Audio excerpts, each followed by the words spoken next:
ఏమండి, ఇప్పుడు ఏదో అక్కడక్కడ కొంచెం శ్రమలు జరుగుతున్నాయి, దేవునికి స్తోత్రం, శ్రమలు వచ్చినందుకు.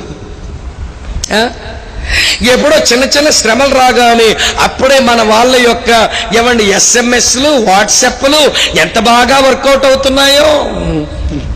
తెగ పెట్టేస్తున్నారు SMS లు. శ్రమలు వచ్చాయి, ప్రార్థన చెయ్యండి, శ్రమలు వచ్చాయి, ప్రార్థన చెయ్యండి అని. నేను ఒక మాట అడుగుతాను, చెప్పండి నాకు.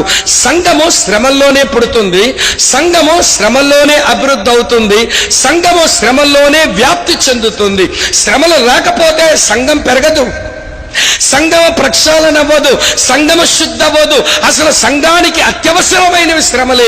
ఇన్ని సంవత్సరాలు మనకి శ్రమలు లేవు. అరే, శ్రమలు లేవు గనక రండి ఉపవాసం ఉండి ప్రార్థన చేద్దాం, మనకెందుకు శ్రమలు రావడం లేదని మన వాళ్ళు ఎవరైనా కూడుకున్నారా అండి?